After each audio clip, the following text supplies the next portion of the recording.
Kamusta po ang bawat isa? Yan, parang busy po yung bawat isa, no? Sa kanilang mga gawain. Wait na po, ah. Ayan.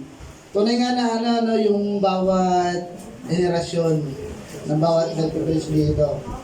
Paano yung parang pa-advance ng pa-advance. Then siyang babalik ulit sa kinasanayan, which is eto yung may nakasulat sa papel, ganun. Yan. So, tunay nga na napakabuti ng Panginoon, no? Kamusta po ang bawat isa? Tayo po ba'y pinagpala?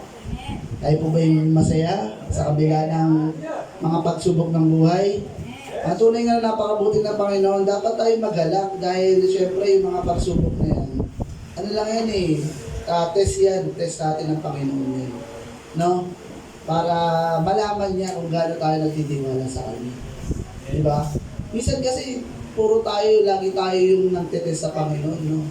Pag binigyan tayo ng test ng Panginoon, talagang, ano tayo eh, parang nababalisa tayo, ano? Pero pag talagang meron kang, nataniman ka ng salita ng Diyos, yung mga kabalisaan na yan, mga problema na yan, may isip natin yan. Baga that's normal. Pero, baga sabi nga, di ba, ibigay natin lahat sa Panginoon. Di ba? Although it is unfair to look at it na parang lagi tayo yung nagbibigay ng problema sa Panginoon, tapos ang binibigay sa atin ng Panginoon, puro pagpapala. Pero, wala, ganun talaga. Ganun tayo kamahal ng Panginoon.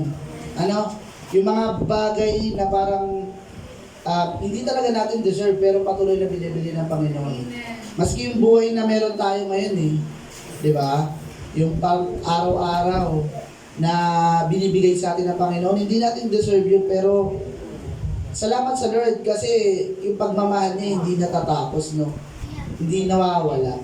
So yung topic natin ngayong araw is about the habits of a healthy Christian. Ano ba yung mga habit or habits ng isang healthy Christian? Siyempre, ang isang tao, di ba, may mga habits yan. Like exercise, diba, jogging sa umaga, kakain ng mga healthy foods, no? Ano pa ba yung mga pwede maging habits ng isang healthy na tao? Siyempre, exercise, patulog ng umaga, no? Siyempre, ang isang Kristiyano, meron din. So, for our introduction, siyempre, meron ako dito mga salita, no? Na nakuha, which is, eto, who are you today is the result of the choices you made yesterday. So, yung mga choices daw natin na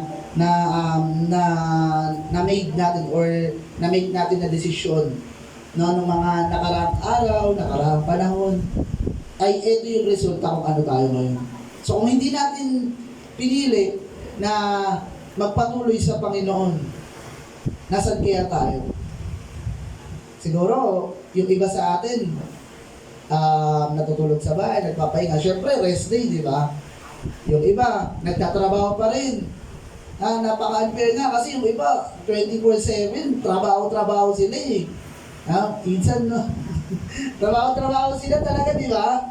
So, ang hirap na magkaroon ng maling desisyon. Pero, patuloy tayong ginagabayan ng Panginoon. No? Na yung mga desisyon natin sa buhay, dapat ibigay natin sa Panginoon. Amen po ba? Kasi, lagi kong binabanggit, every nagpipreach ako, every nagsasalita ako, kapag tayo yung nag-design or kumilos sa sarili nating gawa, sa sarili nating isip, malaki yung chance na mag-fail tayo. Pero pag nilagak natin lahat sa Panginoon, malaki rin yung chance, sobrang laki ng chance na magsasucess tayo. Amen po ba? And then, the choices you make now will have a big impact in your future. Amen po ba? Tama naman, di ba? So, sabi parang, choice ko na mag-aral, choice ko na hindi mag-aral. So, kapag pinili mo na hindi ka mag-aral, malaki yung impact nun, no? Sa future mo. And malaki din yung impact kapag pinili mo na mag-aral. Ganun din sa pagtuloy natin sa Panginoon. Pag pinili natin na magpatuloy sa Panginoon, sobrang laki ng impact ng desisyon natin ngayon sa buhay natin. Hindi lang sa buhay natin, Amen po. Pati sa buhay ng mga kamag-anak natin o malalapit sa buhay natin. Amen? Kaya nga kapag pinili natin na tumalikod sa Panginoon, sobrang nasasaktan ng Panginoon. Sobrang nasasaktan. Sa sobrang nasaktan siya, yung, alam mo yun, minsan nagagalit pa rin talaga ang Panginoon. Nagagalit din siya eh. Lalong-lalo na sa mga nakakilala na, parang binabalikan pa yung mga dating gawain. Nagagalit din sa sobrang galit yan, hindi lang ikaw naapektuhan. Pati yung mga kamag-anak mo, pati yung mga malalapit sa buhay mo. Kaya nga, kapag namimili tayo ng desisyon sa buhay, bilang Kristiyano, lalo-lalo na tayo mga kapatid, tayo mga nakaparinig na, natamnan na ng salita ng Diyos. Lahat ng desisyon natin, ilagak natin sa Panginoon. Lahat ng choice natin, ilagak natin sa Panginoon. Diba po? Kasi kapag hindi mo nilagak yan, maniwala kayo sa mga testimony ng mga kapatiran. Marami nang tumalikod. Pero anong nangyari? Diba? Nag-fail sila sa buhay nila. Nag-success man sila, pero dadating sa buhay nila na sasampalit sila ng Panginoon, hindi man literal, but yung palo ng Panginoon, iba eh. Amen po? Ibang-iba, promise. Maniwala kayo sa gawa ng Panginoon. Kaya mga kapatid, kung ano man yung mga choices natin, ilagak natin lahat. And a man does not become who he is today is just does not become who he is today is just not one day or overnight. Parang ito yung pagbabago natin sa sarili. No? Hindi naman yan abrupt eh. No? Yung word na abrupt, naalala ko to nung ako'y kolehiyo pa, ako'y nasa college pa. Nung Sabado sa Child and Adolescence. Yan. Nag-aral kami na ito. Parang natanim ito sa isip ko kasi abrupt na parang yung pagbabago, yung pagtuturo natin sa mga bata. Hindi naman yan abrupt na matututo agad yan eh. No? Yun yung tumatak sa isip ko na salita. Hindi naman, marami naman, pero yun lang yung word nung nag-aaral ako nung Child and Adolescence. Yung word na abrupt. Yung pagbabago natin sa sarili natin. Hindi rin yan abrupt. Yung pagiging successful natin sa buhay, hindi rin yan agad-agad. Bukas success ka na. Amen? May process. Sabi nga nung isang salita o isang phrase na yun, trust the process. Amen?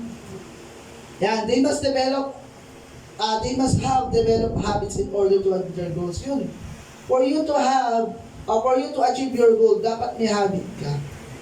Amen? Hindi naman papayat ang isang tao kung wala siyang habit, di ba? Like, halimbawa, ako gusto ko magpapayat. Kung example, hindi ko alam yung exact na timbang ko ngayon na but as far as I know, parang nasa around 72, 3, 4, parang around gano'n, no? The last time kasi nagkaroon kami ng medical yon sa school, parang around 70 kilogram ako. Parang ganun. So, yan.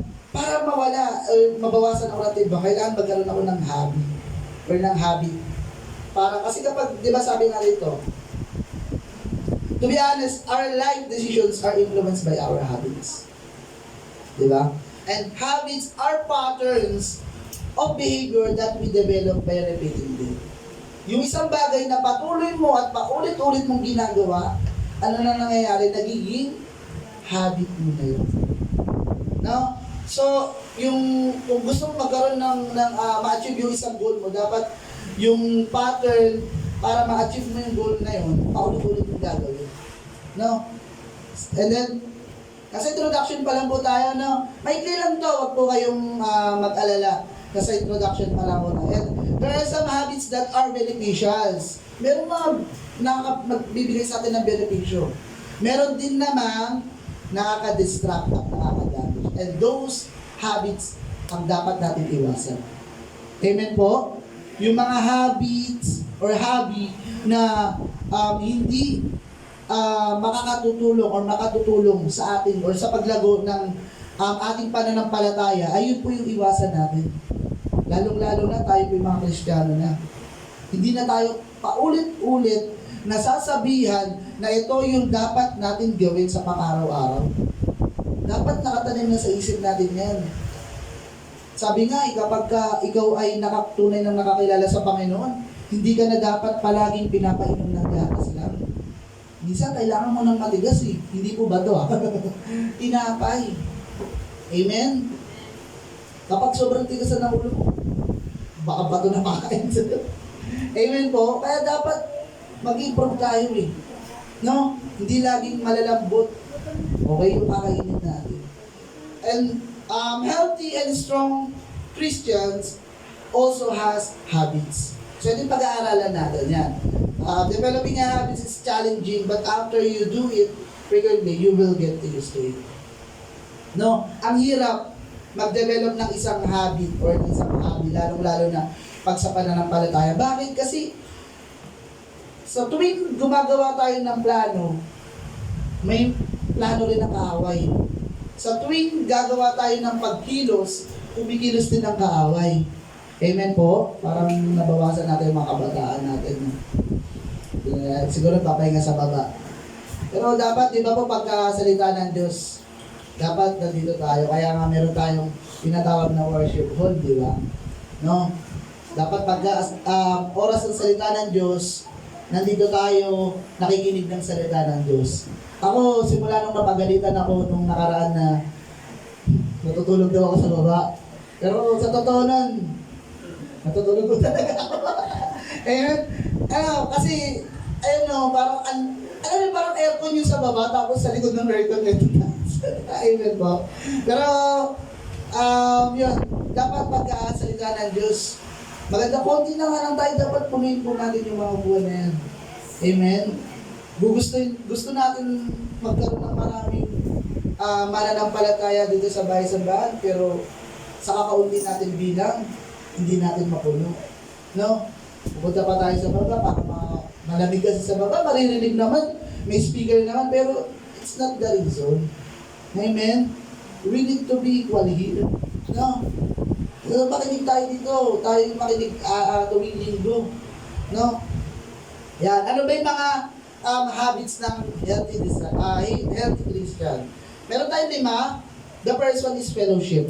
Alright? So, a healthy Christian is aware that it's not appropriate to practice the Christian life by oneself. Ang dahilan ng iba, kaya ko na eh. Okay?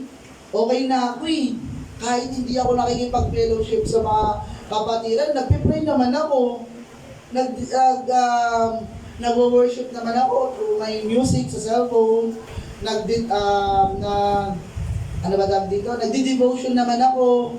Nakikinig naman ako ng mga salita ng Diyos sa YouTube or Facebook or TikTok.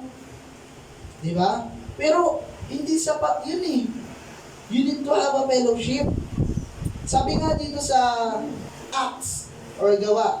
Alright? Under the fellowship, we have number 1, worship and service. Worship service and prayer meeting are valued.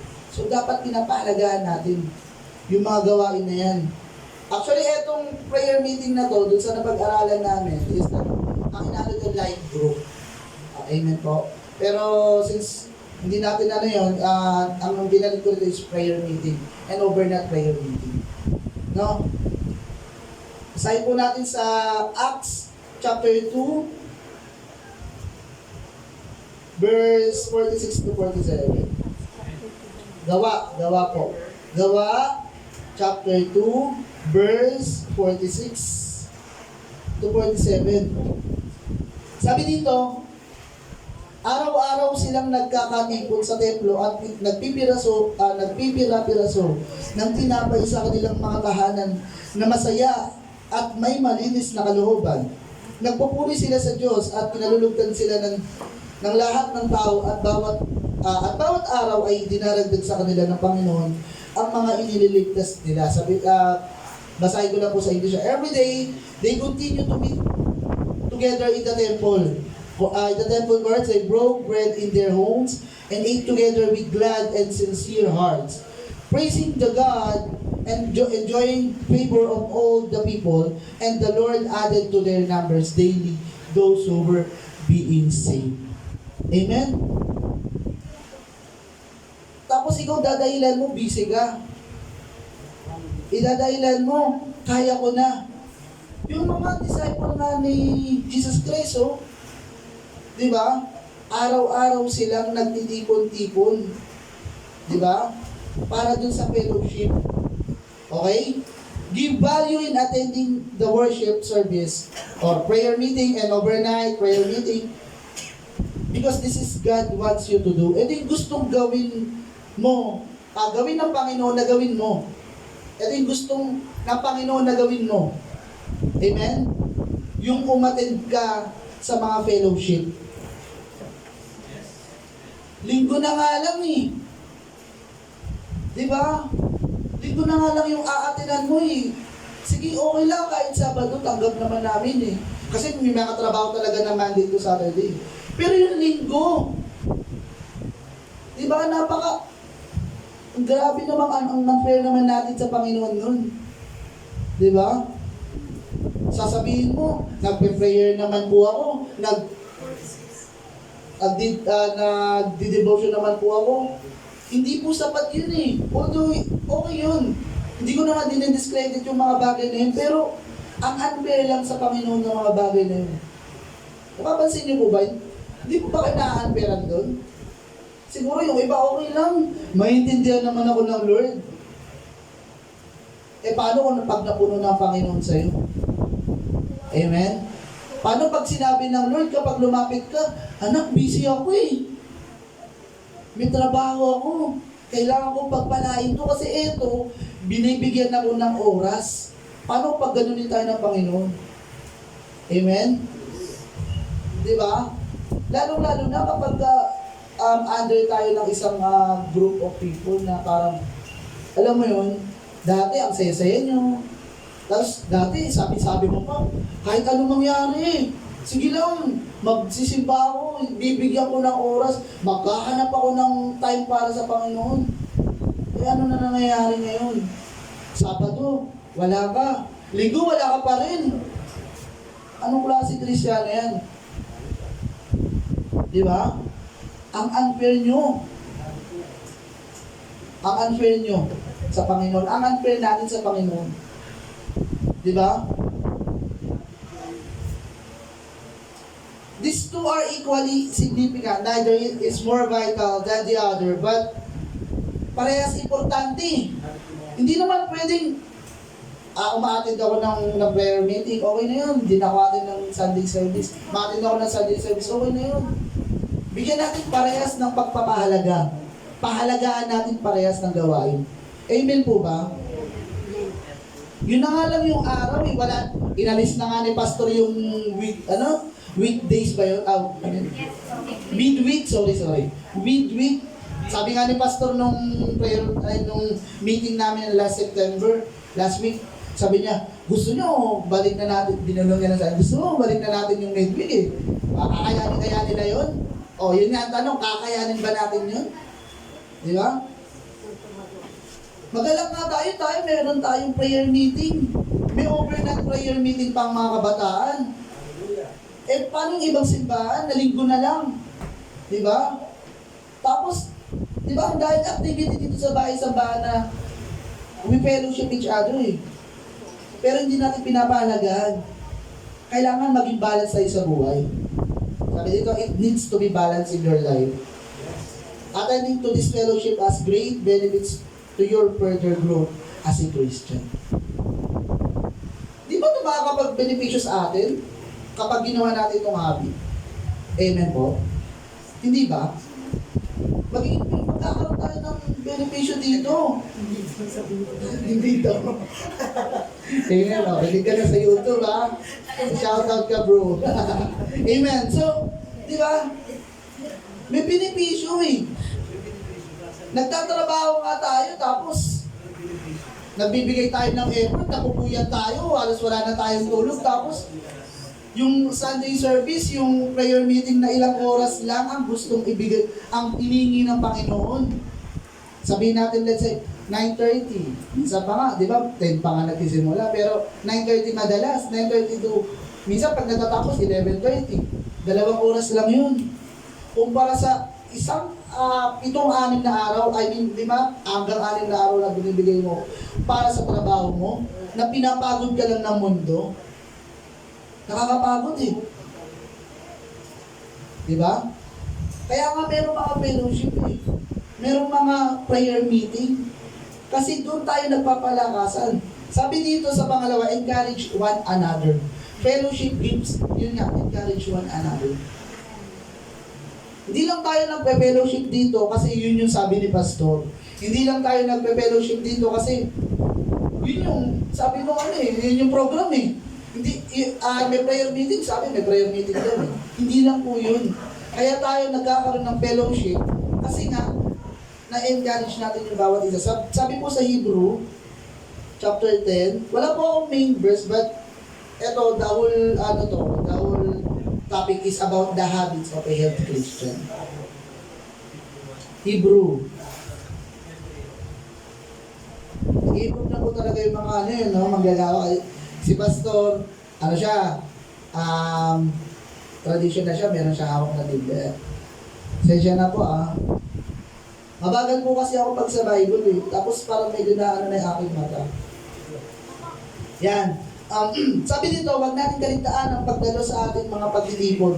Gaya ng nakasanayan ng iba. Sa halip palakasin natin ang loob ng bawat isa, ang loob ng isa't isa, lalo na ngayong nakikita na natin malapit na ang araw ng Panginoon. Ano po? Verse 25 po. Hindi ko po banasin. Hebrew chapter 10 verse 25 po.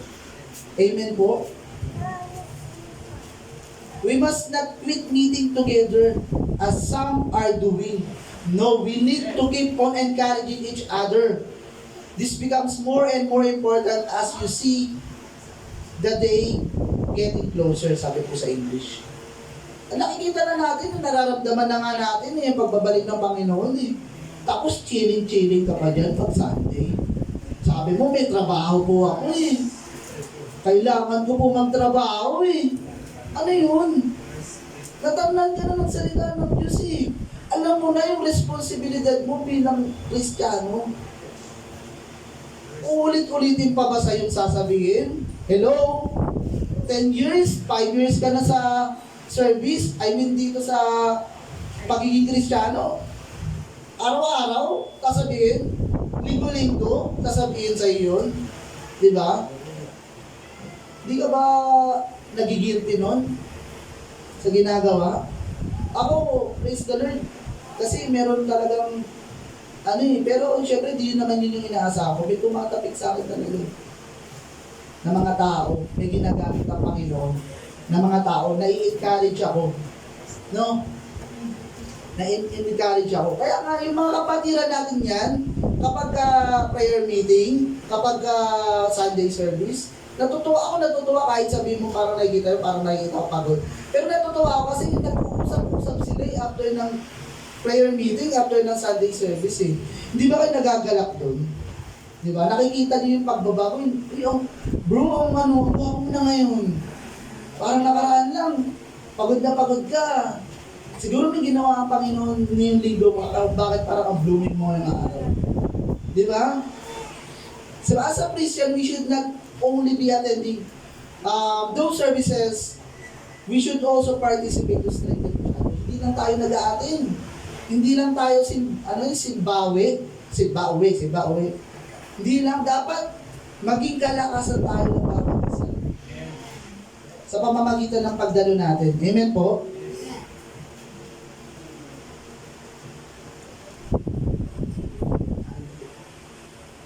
Yan. Hindi lang tayo a-attend dito para for compliance. Amen? Kasi yung iba nangyayari for compliance na lang, which is ang sakit nun bilang kung nararamdaman ni Pastor yun. Sakit yung para kay Pastor eh. For compliance ka na lang umaattend. Para lang mapansin ka ni Pastor. Okay? A-attend daw kasi parang hindi na ako napapansin ni Pastor eh. Para naman mabati naman ako ni Pastor, mabati naman ako ng mga kapatid. Di ba? Para na lang ba dun? Hindi ba para sa Panginoon? Hindi ba para sa salita ng Diyos? Amen? So ginagamit ng Panginoon yung fellowship natin para ma-encourage natin yung bawat isa. Okay? Gamitin natin yung buhay natin, paggamit natin yung buhay natin. Amen?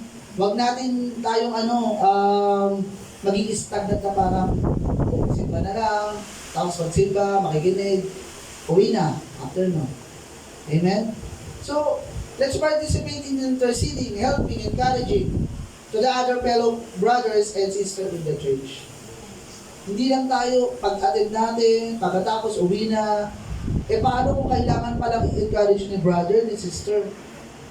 Tapos ikaw ang gustong gamitin ng Panginoon. Ang gusto mo umuwi na. Paano ka gagamitin ng Panginoon? Paano mo matutulungan yung kapatiran? Amen? Hindi lang tayo aatin. Makipag-participate tayo sa bawat isa. Nakakuha niyo po ba mga kapatid? Kasi yung iba ang nangyayari. Hindi lang dito sa bahay sa bahay natin, yung iba sa ibang churches, puro attend na lang sila. Attend, upo, attend, sayaw, kanta. Yun na lang, after nun, uwian na. Di ba? Paano mo ma-encourage yung kapatiran mong nalulubog sa problema? Kung gano'n na lang ang ikot ng buhay mo, ang ikot ng pagiging Kristiyano mo. Amen? Paano ka gagamitin ng Panginoon sa gawain niya? Sabi ko, gusto ko magpagamit sa Panginoon eh. Pagkatapos ng mga gawain, uwi ka naman, paano ka gagamitin? Panginoon. Amen po? Although may mga part na sa buhay natin, magagamit tayo ng Panginoon, hindi lang sa bahay-sambahan, but this topic yung fellowship, di ba? We need to encourage each other minsan. Amen? Yan. And number 3, under ng fellowship, we have walking in faith with other Christians. Di tayo naglalakad sa pananampalataya natin na kaibigan natin na hindi Kristiyano. Sabi nga dito sa Ecclesiastes o mga ngaral. Yan. Mga ngaral. Chapter 4, verse 9 hanggang 12 po. Yan. Basahin muna natin sa English ha. Two people are better than one. When two people work together, they get more work done. Tama naman. Amen? If one person falls, the other person can reach out to help. But those who are alone, when they fall, have no one to help them. If two people sleep together, they will become warm. But a person sleeping alone will not be warm. An enemy might be able to defeat one person, but two people can stand back to back to defend each other. And three people are even stronger. They are like a rope that has three parts wrapped together. It is very hard to break. Amen? Basahin po natin sa Tagalog. Ang dalawa ay mabuti kaysa isa. Mas marami ang bunga ng anumang gagawin nila.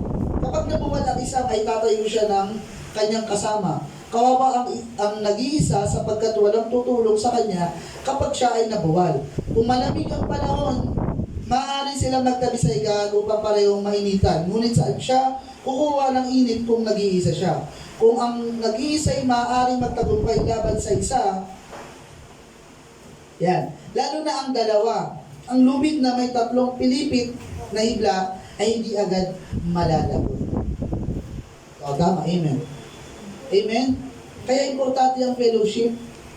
Importante ang pakikipag-isa sa bawat isa. Amen? Kasi, hindi naman palagi tayo malakas. Amen? Minsan nangihina din tayo. Para lumakas tayo, sa tayo kuha ng kalakasan natin. Una-una syempre sa Panginoon, pero may gagamitin ng Panginoon na tao para mas lalo tayo lumakas. Sabi nga dito sa verse 12, an enemy might be able to defeat one person. But two people can stand back to defend each other. And three people are even stronger. They are like a rope that has three parts wrapped together. It is very hard to break. Parang tali. Amen? Yung tali po ba kapag isang hibla lang? Hard to break. Hindi ba? Mahirap ba? Pag isang hibla lang, madali siyang masira. Di ba? Pero kapag nagsama-sama sila, amen? Yung di ba nakikita yung tali? Napapansin yung tali? Akala nyo yung isang sinulid, ganun lang siya. Ang sinulid po, magkakasama po yung tali. Amen? So, kapag tayo ay naglalakad sa pananampalataya natin nang magkakasama, mas mahirap po tayong matibag. Amen? Yan, patuloy na tayo nababawasan. Pero praise the Lord, tuloy-tuloy lang tayo sa Panginoon. Yan. Number 2, ay, eto, anong now? It is not simple to live a Christian life. Remember that Satan is constantly there to taunt and tease you in order to get you back. Get you back to your old life. Get you to let go of God and turn away from Him. Amen. Medyo distracted ako. Yan. Let us always remember na sa tuwing kikilos tayo, kumikilos din ang kaaway. So, Lord, dito ka nga, Lord. Ba't ka ba nasa baba? Dito ka nga. Ba't kayo nandiyan sa baba? Amen. Sige, tuloy tayo. Yan. But there is good news. In our faith, we have brothers. Yan. Meron na tayong mga kapatiran. Kung bakit meron tayong mga kapatiran, yun yung dahilan. Okay? There's the church you are attending and there's the, life group or yung grupo natin. Okay? You belong to. Sige, number 2 na tayo. Ministry. Again, mabilis lang to para ano na tayo. Kung mga gagawin pa kayo. Yan. Para hindi na kayo masyado distracted sa buhay. Amen? Number 2 is ministry. Yan, yung mga ministry natin. I am the Christian, serve God. He uses the gifts, skills, talent, resources that God gave him to glorify the Lord. Amen?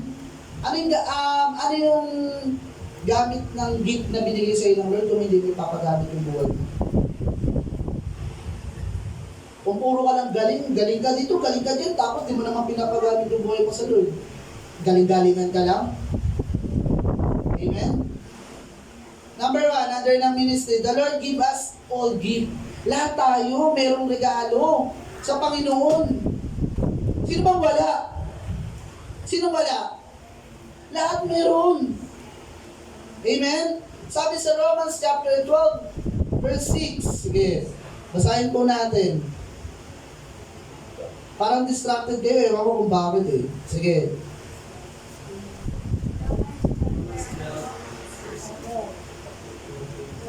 Tumanggap tayo ng iba't ibang kaloob ayon sa kagandahang loob ng Diyos. Kaya't gamitin natin ang mga kaloob na iyan. Kung ang ating kaloob ay pagsasalita ng pahayag mula sa Diyos, magpahayag tayo ayon sa sukat ng ating pananampalataya. Kung paglilingkod ng ating kaloob, maglingkod tayo. Magturo ang tumanggap ng kaloob ng pagtuturo, magpalakas ang loob. Ang may kaloob sa pagpapalakas ng loob. Kung pagbibigay ang inyong kaloob, magbigay kayo ng buong puso. Kung pamumuno naman, mamuno kayo ng buong sikap. Kung pagkakawang gawa na ang inyong kaloob, gamitin mo yun ng buong galak. Amen? Gagamitin natin yung gift natin ng buong galak, hindi lang para masabi na ikilos ako para kumilos naman siya. Amen? Ikilos tayo kasi gusto natin. Ito yung gusto ng Panginoon na gawin natin. Amen po ba? Amen. Hindi tayo kikilos para lang masabi na, ako may nagawa na. Ano tayo? Bilangan ba tayo rito, mga kapatid, ng gagawin? May puntusan ba ang Panginoon doon? Kunyari, si Juan, may ginawa siya ngayon, 147 na nagagawa niya mabuti. Okay? Nagawa niya yung gustuhan ko. May ganun ba ang Panginoon? Kasi kung gano'n na lang, para tayo nagko-competition dito. Amen? Kung gusto kong gamitin ng Panginoon, magpagamit ka. Huwag mong pigilan ng Panginoon na gamitin ka yung buhay na binigay sa'yo. Binigyan ka ng gift ng pagtuturo, hindi magturo ka. Ano yung tuturo mo? Siyempre, yung salita ng Diyos. Meron tayong Children Bible School ba? Gamitin mo yung buhay mo doon. Bigyan mo ng oras yun. Meron kang yung gift ng tawag dito, pamumuno. Then lead us. Amen? Ang isang grupo, kailangan pa rin ng leader niyan. Kung walang leader, walang magagawa ang isang grupo. Sa research project, o sige nga, kanino lahat nakaasa ang isang grupo? Kay leader. Kapag hindi kumino si leader, ngangas ang grupo. Kaya kung may gift ka na mag-lead, then lead. Amen? Hindi lang sa labas, hindi lang sa gawain eskwelahan, pati rito sa ministry. Okay? Yan yung ministry na binigay sa ng Panginoon. Pag-ingatan mo, gamitin mo yung buhay mo dyan. Amen? Amen. Maraming gift. Lahat tayo may regalo sa Panginoon. Okay? We all have different gifts. Each gift came because of the grace of God gave us. Kung bakit ka binigyan ng regalo na yan or ng gift na yan, kasi yan yung nakikita ng Panginoon sa iyo na magagawa mo. Hindi ka naman bibigyan ng pagkanta na, gift ng pagkakanta o yung ganda ng boses kung hindi ka naman naawit eh. Di ba? Hindi ka naman uupo ka lang dyan. Siyempre, kaya mong gawin yun eh. Binigay sa iyo, kaya mong gawin. Gawin mo. Gamitin mo yung buhay mo sa gawain ng Panginoon. Hindi gagawin ko to kasi gusto ko makita nila na ginagawa ko to. Hindi sila, kundi siya, ang Panginoon. Amen? Lahat ng gagawin natin, lagi natin isa sa puso. At lahat ng gagawin natin para sa Panginoon, hindi para sa tao tayo kumikilos. Amen? Ako naiinis ako sa ganyan simula nung praise the Lord. Pero, sige, basta kung ano lang tayo mga kapatid, kung meron tayong mga regalo. Nainis kasi ako sa mga tao na meron naman silang kakayahan, but di naman, ayaw nila ipaggamit yung buhay nila. Ano yung talino na meron ka kung ayaw mo ipaggamit yung buhay mo? Diba? Yan, sige. The Lord does not give, walang malaki o maliit na regalo. Lahat equal. Kung bakit nakikita mo na parang ang laki-laki ng regalo ng Panginoon sa kanya, kasi siya pinahalagahan niya yung regalo na meron siya. Ikaw hindi. Amen? Kaya parang nakikita mo, ang unfair naman, ba't parang ang ganda-ganda ng boses niya? Ako naman, maganda naman yung boses ko. Pero parang mas maganda yung boses niya. Kasi hindi mo pinahalagahan. Saan mo ginagamit? Doon sa karaokehan. Doon mo ginagamit yung ganda ng boses mo. Gamitin mo sa gawain ng Panginoon. Meron ka pang kasama, mga angels. Amen? Mga angels, mas magaganda pa sa mga pinakamagaling na boses dito sa Panginoon. Yung mga angels na bigay ng Panginoon. Marunong kang magsalita sa harap, gawin mo para sa Panginoon. Amen? Number 2, under ng ministry, the gift given by the Lord must be used. Kailangan gamitin. Hindi naka-stack lang dyan. Magaling ako kumanta. Amen. Praise the Lord. Ganda ng awitin. Di ba? Magaling akong mamuno. Nakagalong ka lang naman. Ano yun? Gamitin mo. Yung binigay sa'yo ng Panginoon. Sabi nga dito sa Romans chapter, doon pa rin tayo. Sa Romans chapter 12 verse 6, doon pa rin po tayo. Yan o. Opo. Yan, meron tayong mga sarili or may iba-iba tayong mga gifts na kailangan gamitin. Nandiyan lahat. Mula verse 6. Tama po ba? Wait lang. Nasa 12 pala ako. Sorry. Ay, nasa 11 ako. Yan. Mula verse 6 hanggang verse 8. Yan. Sabi dito sa verse 6, tumanggap tayo ng iba't ibang kaloob ayon sa kagandahang loob ng Diyos, kaya't gamitin natin ang mga kaloob na iyan. Amen? Kailangan gamitin. Hindi ma-stack lang sa'yo. Sabi nga dito, this should be hidden. Should not be hidden rather. For granted or buried. This gift should be honed or dapat pinapatalas pa. Okay? grown and used for the Lord. Hindi sa makamundong gawain. Ganda-ganda ng boss mo, pero sa karaoke ka lang magandang boses. Pag nandito na, pipi ka na. Ah! Ganun-ganun ka na kumanta. Kasi nga hindi ka yung nakikita ng tao, gusto mo ikaw yung bida eh. Di ba? Yun yung nakikita natin eh. Gamitin natin. O, basahin natin yung ano. Siguro alam niyo naman na to. Yung kwento dun sa Matthew chapter 24 verse 14 to 30. Yung binigyan ng, ano ba to? Ng mga, yung may 10,000, 5,000, tsaka 1,000. Tama po ba? Yung mga pinagkatiwalaan. Di ba? Ayaw ng Panginoon sa tamad. Pinagkatiwalaan ka ng ganyang gift, gamitin mo. Hindi yung hanggang kunin ka na lang ulit ng Lord, hindi mo nagagamit yung buhay mo sa Panginoon. Amen? Kung gusto mo tumuktok din, go for it.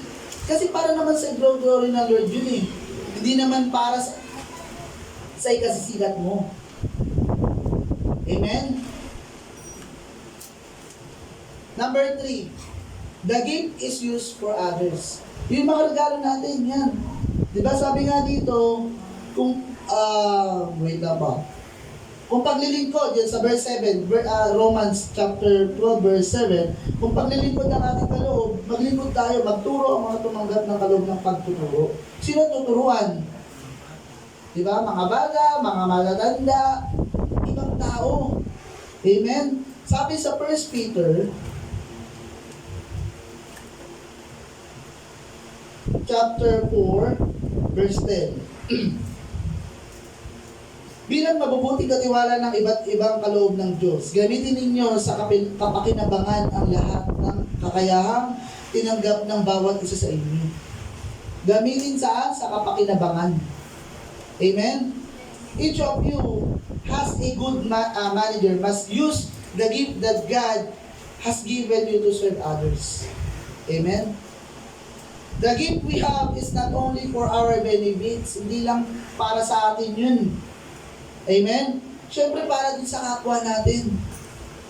Kung ang gift mo magpalakas ng loob din, you encourage others. Kasi hindi lahat ng pagkakataon ng kapatiran mo malakas yan. Yung ibang tao malakas yan. Kailangan meron din dyan, kumbaga tutulong din kapag dumating sa buto ng buhay niya ng malungkot na siya. Or low na siya. Amen? Others are blessed when you use your life to serve the Lord. Nabibless yung ibang tao kapag ginagamit yung buhay mo. Amen? Lalong-lalo na para sa Lord. Amen po? Amen. Di ba nga kapag ikaw nagbigay ka, kunyari meron na nag-i-host or kinakapos sa buhay, binigyan mo, di ba nabibless mo siya? Nakakatulong ka sa kanya, ganun din. Lalong-lalo na kapag sa ministry, sa gawain mong ginagamit ang buhay mo. Amen? Amen. Sa ministry natin, kapag isa lang ang kumikilos, isa lang yung parang nagpapalakas ng talent niya or ng gift na binigay sa kanya ng Lord, hindi magiging mabigat para sa kanyang gawain. Pero pag nagko-collaborate lahat, amen, pag pinapagamit nila yung buhay nila, yung gift na binigay sa kanila ng Lord, magiging magaan ang gawain. Tulad kahapon, isipin nyo kung isang tao, 2 tao lang yung naglinis, although kaya naman ng 2 tao, pero iba yung pag naglinis, pag marami, lalong-lalo na pag bukal sa puso. Amen? Sinasabi, siyempre, yung mga headrest natin, based sa kanila, kaya nilang linisin mag-isa, 2. Amen? Pero iba pa rin kapag pare-parehas kayo ng gustong gawin, tapos isa yung puso niyo, magiging maayos. Amen po. Praise the Lord. Yung baba, ang ganda na tingnan. Di ba? Hindi ko inaano yung ginawa namin, pero praise the Lord. Di ba? Kung hindi niya kami binigyan ng kalakasan, hindi namin malilinis yung baba. Again, praise the Lord. Salamat sa Panginoon. Sa kalakasan. Sa mga talento. Sa mga tao na ginamit niya para magpahiram ng mga gamit. Amen? Kaya, yung mga gift natin, gamitin natin para makatulong sa ibang tao. Amen? Number 4, using the gift is your worship to God. Amen? Sabi sa 1 Peter, baba lang tayo, 1 Peter chapter 4, verse 11. Yan. Ang nangangaral ay dapat salita ng Diyos ang ipangangaral.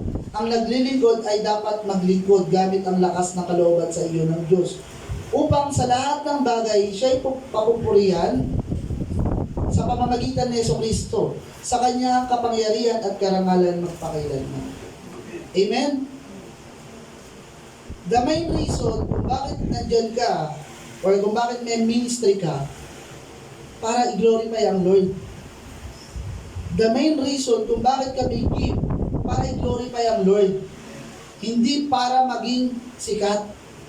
Yung iba kasi na lalong-lalo na mga Christian, syempre alam naman natin, we all know that may mga Kristiyano talaga na magaganda yung boses. Amen? Maganda talaga boses ng lahat ng Kristiyano kasi nga, mga tinutulungan niya ng anghel eh. Amen? Yan. Pero lahat ng regalo na yan, kailangan gamitin natin para mag-glorify. Amen po? Not for self-satisfaction and not to gain fame, but to glorify the Lord. Amen? Again, the main reason we should have to be in ministry to glorify God. May gift ka nga, hindi mo naman pinapagamit sa Panginoon, sa gawain ng Panginoon. Nonsense. Amen po? Kaya ako, nalulungkot ako lalo-lalo na yung ibang mga nakakilala sa Panginoon, napansin lang yung kagandahan ng boses nila, kagalingan nila sa ganito ganyan, pinalimutan na nila ang gawain ng Panginoon. Mas inakap nila yung pain. Amen? Maraming mga ganyan na mga Kristiyano. Nakilala, narinig yung boss, ang ganda-ganda. Nakuha ng isang artist. Nakalimutan na ang gawain ng Panginoon. Nag-focus na dun sa pain. Dito, marami akong makikilala, maraming nakakakilala sa akin. Diyan naman sa simbahan, ako konti lang. Dito, marami akong nakakilala tao. Amen? Kaya nakakalungkot sa ibang mga Kristiyano na may mga gift sila pero yung mga gift nila hindi nila ginagamit para sa gawain ng Panginoon at para i-glorify ang Lord. Amen po? Number 3. Ano tayo Number 1, fellowship. Number 2, ministry. Number 3, giving. Third habit of a healthy Christian is giving. Kailangan mapagbigay po tayo. Yan. Sa mundong punong-puno ng tao na tinuturuan tayo na self-love, self-love, self-love, mas akapin natin yung tinuturo sa atin ng Panginoon na maging mapagbigay tayo. Yung mundo tinuturo sa atin, puro self-love eh. Mahalin mo muna yung sarili mo. Ang yung uutos ng Panginoon, mahalin mo ang kapwa mo ng higit sa kung paano mo mahalin yung sarili mo. Diba? Tulad ng yung sarili. Amen? Tinuturuan tayo ng Biblia na maging generous sa bawat isa. Yung mundo, tinuturo sa atin maging makasarili. Huwag mo pansinin yung sinasabi ng ibang tao. Mahalin mo yung sarili mo. Amen?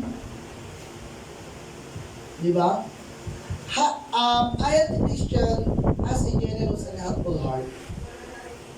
Healthy Christian ka ba? Amen? Healthy Christian ka ba? Yun ang tanong. Okay, kasi ang isang healthy Christian, generous at matulungin ang puso. Ang tanong, healthy Christian ka ba? Okay? Number 1, under giving. Giving is personal decision. Sabi sa 2 Corinthians, na tayo rito, tayo sinabi rin. Yan. 2 Corinthians chapter 9, verse 7, each one of you should give what you have decided in your heart. Okay? You should not give if it makes you unhappy or if you feel forced to give.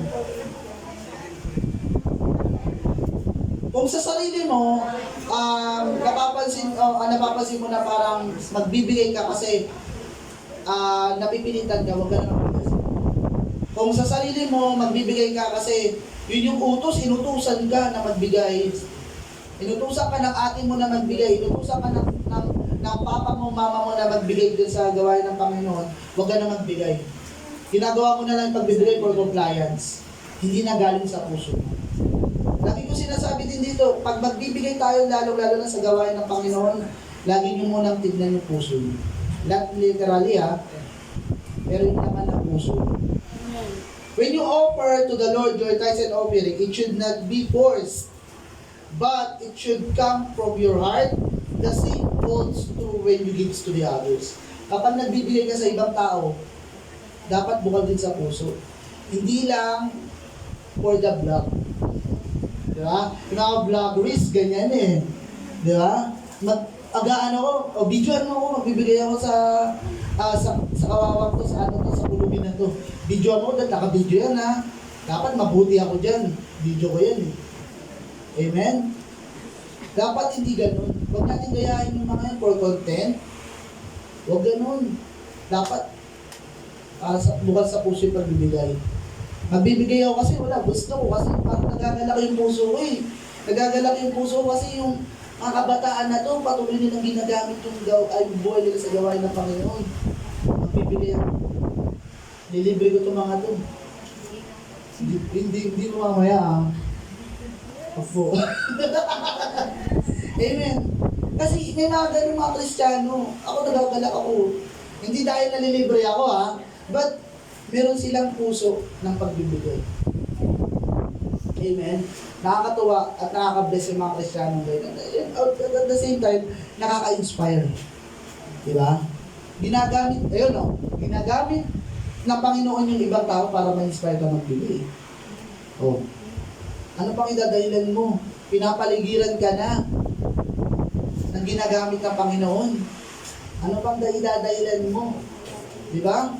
Number 2, ito, you should be happy when giving. Yan, kaya kapag galing sa puso mo, at masaya ka.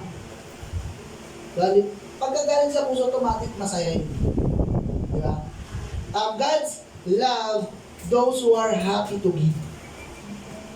When you donate your tithes, offering, and fruits, first fruits, sino ba dito nakapag-try ng first fruits? Wala pa. Pero, okay lang yun. Hindi naman yun ang tinitingnan ng Lord. Pero, ewan ko dito ko ata narinig yun or somewhere sa Facebook or YouTube. Ang pinento niya, meron daw ganun na gawain. Manggagawa ng Panginoon. No, dito ko ata yung narinig eh. Ginawa niya yung first fruit niya, binigay niya sa Panginoon. No, in-offer niya, tinights niya gano'n. Nung nag-aaral pa ako nun eh. Nung narinig ko yun eh. Parang pag-graduate na ako nun. No? Yan. You should be joyful. When you help others, you should be joyful. Ganon din sa pagtulong sa ibang tao. Kailangan masaya. Pagkagaling syempre sa puso, automatic masaya. Lagi dapat ganon yung tinitignan natin. And number 3, giving is a privilege. Okay? So, special parang special talaga na binigay sa atin ng Panginoon. Sabi sa 2 Corinthians, chapter 8 naman po. 2 Corinthians, chapter 8, verse 4. Mahigpit nilang ipinakiusap sa amin na sila'y bigyan ng pagkakataong makatulong sa mga kapatid na nangangailangan. Yan. Sabi sa English, they beg us again and again for the privilege of sharing in the gift for the believers in Jerusalem. Ito po yung yun yung tinatanong ko kayo kanina. Sabi niya, hanapin mo, binigay na pala ng Lord. Ito, yung sa mga taga-Macedonia. No? Yung dumadanas sila ng matinding paghihirap, yan, pero nagbibigay pa rin sila sa Panginoon. Amen? Giving to the Lord's work and helping others is privilege to worship the Lord and show our love to Him. Isa din yun sa way, no, na pag-show natin sa pagmamahal sa Panginoon, yung pagbibigay. Amen? Pag binigyan ka ng, ang magulang, di ba, pag nagbibigay sa anak, yung iba, yun yung show, yung pag-show nila ng love sa kanilang mga anak. Bibigyan nila ng cellphone, di ba? Yung iba kasi materialistic na magulang. Di ba? Bibigyan nila ng cellphone, bibigyan nila ng gantong halaga ng pera. Ganun sila mag-show ng love. Okay? Tayo, para ma-show din natin yung love natin sa Lord, is a way. Okay? Yung giving is a way para ma-show natin sa Panginoon yung pagmamahal. Yan. Bine-bless tayo ng Lord para i-bless din natin yung ibang tao. Hindi ka bine-bless ng Lord para i-bless mo yung sarili mo. Hindi ka bine-bless ng Lord para mabili mo yung gusto mo. Bine-bless ka ng Lord para gamitin yung blessing na natanggap mo para i-bless din ang ibang tao. Amen? Yan o. The other blessing you receive is not really for you. God wants to use you from other people. Yung ibang nare-receive natin na blessing, alam natin o nararamdaman natin hindi para sa akin, kaya para pinapaliwala natin. Pero yung mga blessing na yun, binibigay pala sa atin para gamitin tayo sa ibang tao. Or para ibigay yung mga blessing na sa ibang tao. Amen po? Kaya yung pagbibigay dapat isa puso lagi natin. Number 3, giving. Number 4 is prayer. Yan, sige po, 1 to 5 lang po tayo, tapos may miss po tayo after. Joke lang po. Yan, prayer. Only Christian gives time to prayer. Bibigay po ba tayo ng oras sa pananalangin? Amen. Dapat po meron tayong oras sa pananalangin. No, kahit kaunting oras lang, basta nagpe-pray tayo. Kasi nauunawaan naman ng Lord. Pero again, hindi natin laging idadahilan sa Lord na nauunawaan nyo naman po ako. Nabisi po ako. Kaya konting oras lang yung pagpe-pray ko. Hindi laging ganun. Hindi laging ang Diyos ang mag-a-adjust sa atin. Amen? Dapat, magbigay tayo ng oras sa pagdarasal. Kaya nga tayo merong prayer meeting. Kaya merong overnight prayer meeting. Hindi dahil pag may overnight prayer meeting, may pagkain. Hindi po ganun. Nagdadasal po tayo rito. At the same time, nagkakaroon tayo ng fellowship. Ganun din sa prayer meeting. Diba? Yan. Dapat hindi na tayo palaging ine-encourage na, hindi yung palagi, dapat alam na natin. Okay? Parang alam na natin responsibilidad natin na dapat nagpe-pray tayo. Hindi palaging tinatapik, nagpe-pray ka ba? Diba? Hindi laging ganun na, lagi kang pinapaalalahanan, nagpe-pray ka ba? Laging ganun. Kailangan ba laging ganun? Dapat alam na natin eh. Diba? Pero minsan, kailangan ng ganun, pero hindi palaging tatapikin tayo ng mga leaders natin, elders natin, pastor, assistant pastor, youth pastor na, uy bro, nagpe-pray ka pa ba? Nagpe-pray ka ba? May time ka ba mag-pray? Hindi naman palaging ganun. Dapat alam na natin yung responsibilidad natin. Amen? Again, dapat nga ang kinakain natin matitigas na eh. Hindi na puro gatas. Amen po? Yan. Number 1, under prayer, we need to be devoted on it. Siyempre, hobby natin, we need to be devoted. Amen? Sa pagpapapayat ka, devoted ka na devoted. Gusto ko mayat eh. Sa pagpapalakas mo dyan sa laro na yan eh. Sa pagpapagaling mo, sa ginagawa mo para sa eskwelahan, devoted na devoted ka. Sa prayer, devoted ka pa ba? Ang galing-galing mo sa ganito, sa ganyan sa eskwelahan. Active mo. Sa prayer. Sa gawain ng Panginoon. Amen? Hindi ko naman dinidiscredit yung mga ginagawa nyo para sa paaralan. Siyempre, sa ikaw-unlad nyo yun eh. Pero dapat may time tayo para sa Panginoon. Dapat na balance lahat. Again, hindi ko dinidiscredit yung mga bagay na ginagawa nyo para sa ikaw-unlad ng sarili nyo.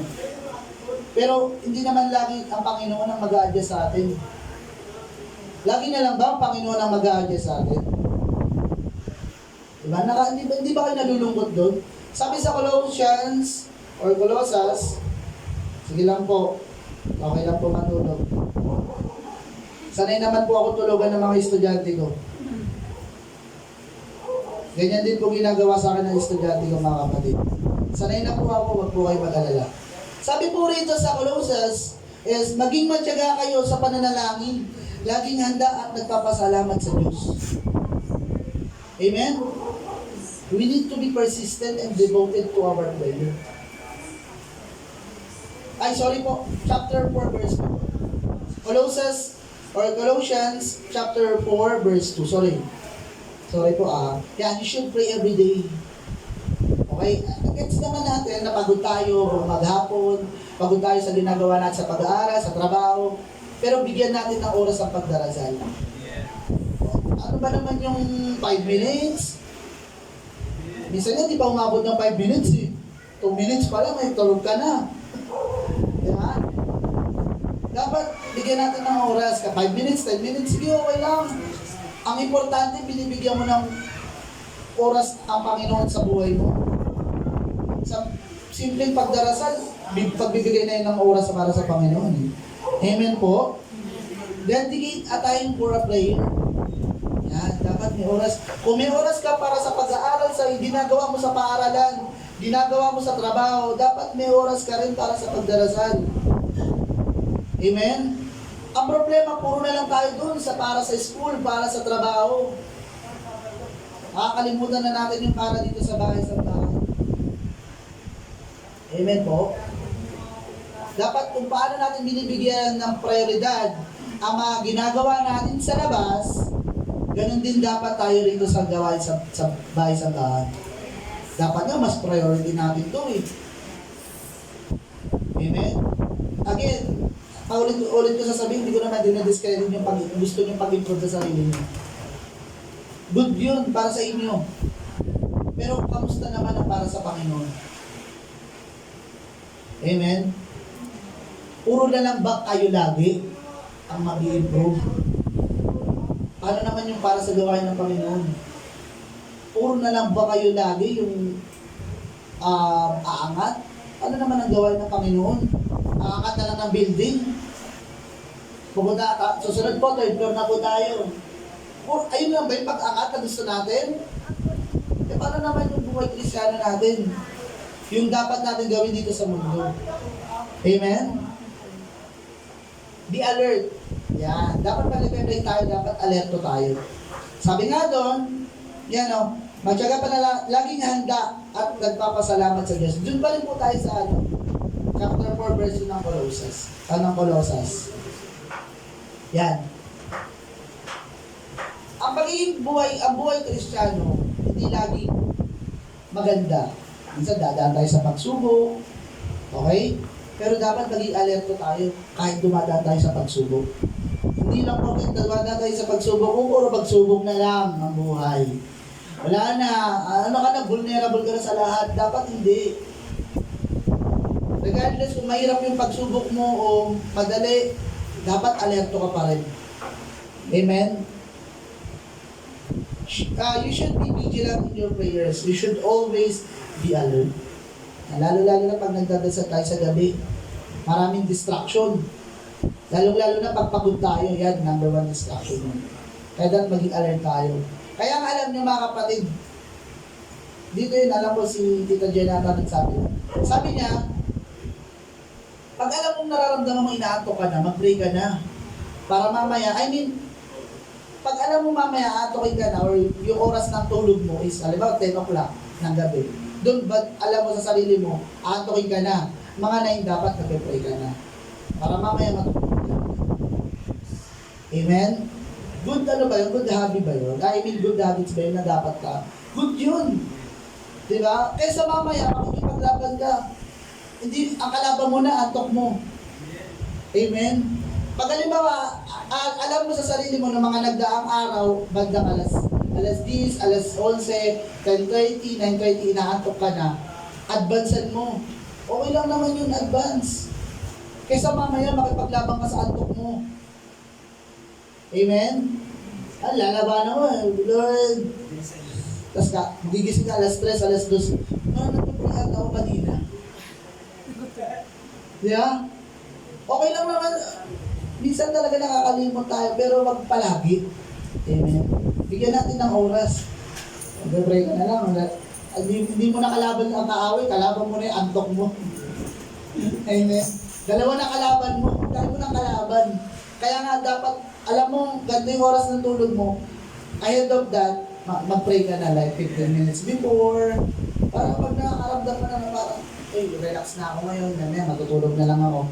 Pray ka na, kapatid. Amen? Kaysa makipaglaban ka din sa ano mo. Sa antok mo habang nag-pray ka. Number 3, be thankful. Sabi din, doon pa rin mo tayo sa Colossus. Yan. Laging handa at nagpapasalamat sa Diyos. Okay? A successful believer is the one who is grateful to God. Amen? Lagi dapat tayo nagpapasalamat sa Panginoon. Hindi man nasagot yung prayer natin ngayon, magpasalamat tayo sa Lord. Hindi man dumating yung expectation mo ngayon, magpasalamat pa rin tayo sa Lord. Kasi hindi lang yan yung dapat mong pasalamatan, marami pang bagay.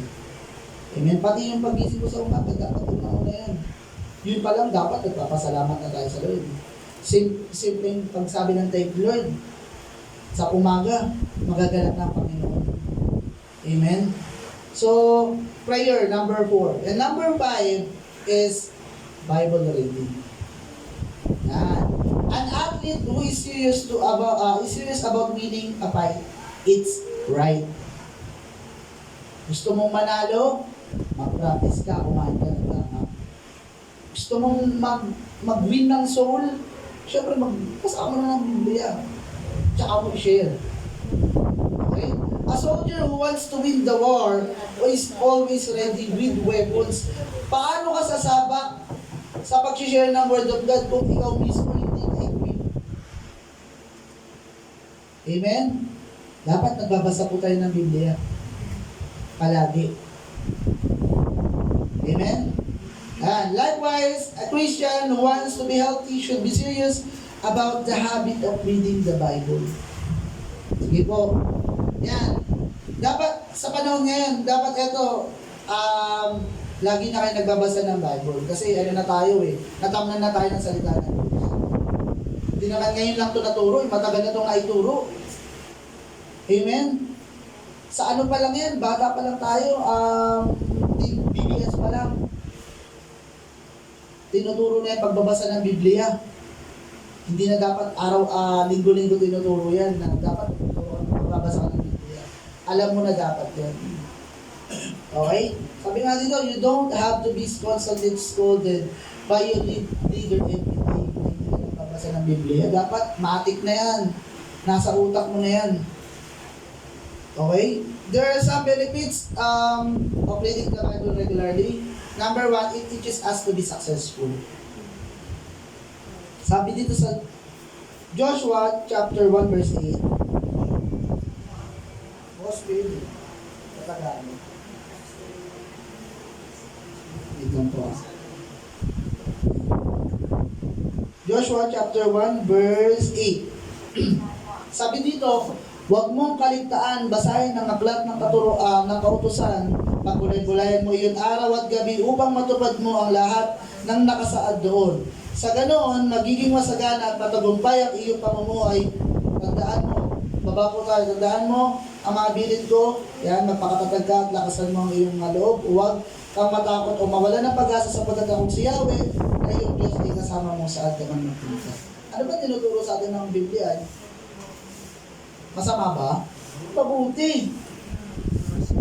Amen? Hindi naman tayo ililid ng Lord sa hindi tayo magiging successful Guide niya yan, basic information before living in earth. Or on earth. In earth. Or living earth. Yun. Basic information na yan, Di ba? Parang ano yan, instruction material na gagawin mo para matupad mo yung isang bagay. O para mapatupad mo ang kagustuhan ng Panginoon sa buhay mo, o nandyan na, sa Biblia lahat ng sagot. Mula Genesis hanggang Revelation, andyan lahat. May mga masakit, may mga okay, maganda, pero ang importante, natututo tayo na i-apply natin. Amen? Yan. Sabi nga dito, read the Bible every day and live it. Remember, live it, not only read it. Ipamuhay mo. Huwag mong basahin lang. Amen? Puro basa ka lang eh. Babasa naman po ako ng Biblia eh. Ang tanong, napapamuhay mo ba? Yung mga nababasa mo. Ngayon nga, nagdadaan ka na sa pagsubok. Nalulugmok ka na eh. Hindi mo na alam gagawin eh. Ano sabi ng Biblia? Diba marami? About sa encouragement. Naibigay mo lahat sa Lord. Puro ganyan, ganito. Diba? Ano bang, ano natin? I-question natin sa Lord. Sa salita niya pa lang eh. Nandun na lahat. Amen? Number 2, it teaches us to overcome sin. Sabi sa Psalm, awit po, no? Chapter 119, verse 9. Yan, verse 9 po tayo, and then, talunod tayo sa 11. Yan, sabi dito sa 9, paano mapapanatiling malinis ang pamumuhay ng sinumang tao sa kanilang kabataan sa pamamagitan ng pagsunod sa banal mong kautusan. Number 11, ang banal mong kautusan sa puso ko ingatan upang hindi magkasala laban sa iyo kailanman. Amen po? So tinuturuan tayo ng Biblia. Okay? Para mapagdaanan natin yung mga kasalanan natin. Okay? Sabi nga dito, actually it is not reading the Bible that will make us successful in sin. Okay? But you live accordingly to the Word of God. Yung mga salita ng Diyos na yan, guide sa atin yan. Pero yung pamumuhay natin, paano natin ipamuhay ng salita ng Diyos, yun yung sinasabi ng Panginoon. Amen po? Amen. Sige, dito sa number 3. Sige, number 3. It teaches us to be wise. Okay? Awit po ulit tayo. Verse, chapter na 119 pa rin. Verse 98 naman po. Sorry. Tama, 98. Sige po, matatapos na po tayo. 119 po, verse 98. Kasama ko sa tuwi na yaong iyong kautusan, kaya ako'y dumurunong ng higit pa sa kaaway. Nasa salita na ng Diyos lahat. Para maging wise tayo dito sa mundo ibabang. Maraming gustong gawin ng kaaway sa atin. Amen?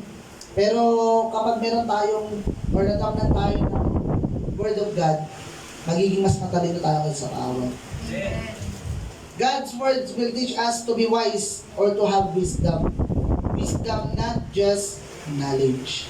Hindi lang basta-basta knowledge kung binibigay sa atin ng Lord. Wisdom po. Paano ba yung pagkakaiba ng wisdom at knowledge? Ang knowledge, kaalaman lang. Ang wisdom, paano natin i-apply? Tama po ba? Diba? Wisdom is making the right choice and decision. Amen? Binigyan na tayo ng Lord ng wisdom. Kung paano pumili ng tamang desisyon at paano magkaroon ng tamang pagpipilian. May wisdom na tayo hindi lang knowledge eh. Amen? Hindi lang tayo purong ngaw-ngaw lang. Amen? Dapat ina-apply natin lahat ng natututunan natin. Yan. When you have wisdom, Satan cannot simply deceive you. Kapag meron kang wisdom, karunungan, hindi ka basta-basta matatalo ng kaaway. Dahil yung wisdom na binigay sa iyo ng Lord, yan yung pwede mong maging sandata laban sa kaaway. Amen? Maraming ibibigay sa iyo ang kaaway, maraming iyaharap, pero when you have wisdom coming from the Word of God and also from God itself, magiging malakas ka at magiging mas matalino ka kaysa sa taong matalino. Magiging mas matalino ka kaysa kay Einstein. Amen po? Kaya ako, naano ko sa mga nagagalak ako sa mga tao na mas inaasahan nila ang Panginoon kaysa sa sarili nilang talino.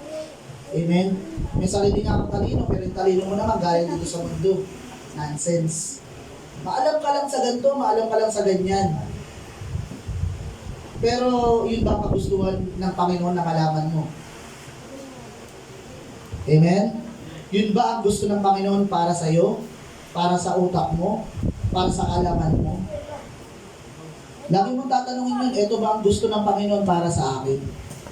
Amen? So, meron tayong, for the conclusion, meron tayong 5 habits ng isang healthy Christian. We have first, fellowship, ministry, giving, prayer, and Bible reading. Tatapusin ko po ang aming mensahe ngayong araw sa isang place na being a healthy Christian means embracing the teaching of Christ, not only in the words, but also in action. Hindi lang puro salita, hindi lang puro ito, ganyan, ito yung turo. Kailangan nasa application. Amen? We more on application, hindi tayo more on sa kung ano yung puro salita lang. Dapat i-apply natin lahat ng natutunan. Amen po? And nawa, tayo po'y natuto sa salita ng Diyos ngayong araw. No?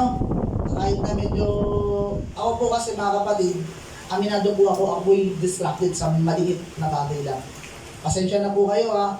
Ako po'y, parang distracted, parang nawawala ako sa, sa linya eh. Kahit sa eskwelahan, ganyan po ako, ayoko po ng maingay, na konting kaluskus. Kasi yung yung utak ko, madaling nadidistract.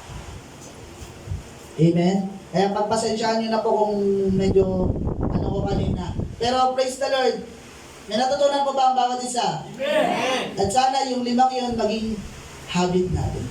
Or maging habit natin. Amen? Praise the Lord, sa Diyos po ang lahat ng papuri.